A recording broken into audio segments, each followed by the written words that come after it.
Hi అందరికీ నమస్కారం అండి. నేను మీ ఇందుని. Welcome to my channel Kadiripilla. ఎవరైతే మొదటి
సాల్ట్ వేస్తున్నానండి. 1/2 kg చికెన్కి 2 టేబుల్ స్పూన్ ఆఫ్ సాల్ట్ పడుతుంది.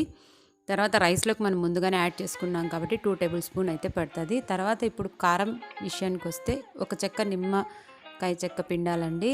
తర్వాత కారం విషయానికి వస్తే నేను 4 టేబుల్ స్పూన్ తీసుకున్నానండి. ఎందుకంటే 2 గ్లాసులకి 2 స్పూన్ల కారం, 1/2 kg చికెన్కి 2 టేబుల్ స్పూన్ల కారం. సో మీకు కావాలంటే 1 టేబుల్ స్పూన్ తగ్గించుకోవచ్చు. నేను 2 స్పూన్ల ధనియాల పొడి వేసుకున్నానండి. తర్వాత కాస్తంత 1 టేబుల్ స్పూన్ ఆయిల్ వేసుకొని నేను కాస్త ఫుడ్ కలర్ వేసానండి. ఫుడ్ కలర్ అనేది ఆప్షను. తర్వాత మీ దగ్గర పుల్లటి పెరుగు ఉంటే ఈ చికెన్ బిర్యానీకి చాలా బాగుంటుందండి. ఈ పెరుగు 4 టేబుల్ స్పూన్ అంత పెరుగు వేసుకొని మొత్తం వీడియోలో చూపించిన విధంగా మిక్స్ అవ్వాలండి. మొత్తం అందులో వేసినటువంటి ఇంగ్రీడియంట్స్ అన్నీ కూడా ఒకదానికొకటి కలిసిపోయేంతగా మనం వీడియోలో చూపించిన విధంగా మిక్స్ చేసి ఒక గంటన్నర పైన ఈ చికెన్ అనేది నానబెట్టాలండి. ఇదైతే కంపల్సరీ అండి. ఇది ఇలా చికెన్ నానుతూ ఉండగా మనం ఇప్పుడు బిర్యానీకి ప్రాసెస్ తీసుకుందాం. ఒక బిర్యానీ పాత్ర తీసుకొని అందులో దగ్గర ఒక 4 టేబుల్ స్పూన్ అంత ఆయిల్ వేసుకొని బిర్యానీ ఆకు, ఆనియన్స్ వేసుకోవాలండి. ఆనియన్స్ బ్రౌన్ కలర్లో కంపల్సరీ రావాలండి. బిర్యానీకి మంచి కలర్ రావాలంటే ఆనియన్స్ కంపల్సరీగా కలర్ అయితే ఖచ్చితంగా కావాలండి. తర్వాత ఒక 2-3 పెద్ద సైజు టమోటాలని చీలికలు చేసి వీడియోలో చూపించిన విధంగా వేసుకొని ఈ ఆనియన్స్ టమోటాలు బాగా గుజ్జుగా అయ్యేంత వరకు మనం పెట్టాలండి. తర్వాత మనం మ్యారినేట్ చేసినటువంటి చికెన్ని వీడియోలో చూపించినంత వేసి ఆ టమోటాలు, ఆనియన్స్, చికెన్ మొత్తం మిక్స్ అయ్యే విధంగా వీడియోలో చూపించిన విధంగా కలపాలి.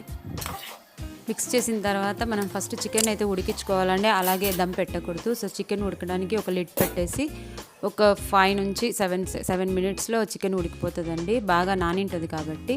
సో ఇట్లా వీడియోలో చూపించిన విధంగా ఆయిల్ పైకి తేలింది అంటే చికెన్ ఉడికిందనే అర్థం అండి.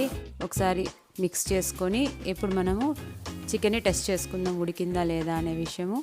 చికెన్ ఇలా ఒక పీస్ తీసుకొని ఉడికిందా లేదా అని టెస్ట్ చేసుకున్న తర్వాత సో చికెన్ మొత్తం ఉడికిపోయిందండి. ఒక పక్కన నేను రైస్ ఉడకపెట్టుకుందాము. రైస్ని మనం మ్యారినేట్ చేసి పెట్టాం కదండి. ఆ ఇంగ్రీడియంట్స్ అంతా కలిపి ఉడకపెట్టుకొని ఒక 80% అయితే రైస్ ఖచ్చితంగా ఉడకాలండి. 80% ఉడికితే బిర్యానీకి చాలా బాగుంటుంది. సో 80% నేను పెట్టినటువంటి రైస్ ఉడికిపోయింది. సో ఇప్పుడు ఆ రైస్ని స్ట్రైన్ చేసిన రైస్ ఈ చికెన్ మిశ్రమం మీదకి లేయర్గా వేసాలండి. మొత్తం నేను 2 లేయర్సే వేసాను. ఒకటి చికెన్ లేయరు, పైన రైస్, దానిపైన మనం పుదీనా, మిగిలినటువంటి నిమ్మ చెక్కలు, ఫుడ్ కలర్ ఆప్షన్ అండి. నేను వాటర్లోకి వేసాను. తర్వాత ఇప్పుడు లిడ్ క్లోజ్ చేసి మీ దగ్గర ఎంత వెయిట్ ఉందో అంత పెట్టుకొని, నా దగ్గర ఇంతే వెయిట్ ఉంది, అంత వెయిట్ పెట్టుకుని ఒక 20 మినిట్స్ అయితే దమ్ చేసుకోవాలండి. సో దమ్ చేసుకున్న తర్వాత ఒకసారి చెక్ చేసుకోవాలి రైస్ ఉడికిందా లేదా అని. సో రైస్ చాలా చక్కగా ఉడికిపోయిందండి. నేను చేసిన ఈ బిర్యానీ 3 మెంబర్స్కి కంప్లీట్గా ఫుల్గా తినొచ్చండి. సో సో ఇంతేనండి, ఎంతో టేస్టీగా, హెల్దీగా అండ్ ఆల్సో చాలా simple biryani, Kadiri style biryani ready అయిపోయిందండి. నేను ఇంతకుముందు కూడా ఒకసారి చికెన్ బిర్యానీ పోస్ట్ చేశాను, ఆ లింక్ కూడా నేను డిస్క్రిప్షన్ బాక్స్లో ఇస్తాను, చూడండి. మీకు కూడా ఈ బిర్యానీ నచ్చిందని అనుకుంటున్నానండి. Thank you very much for watching this video.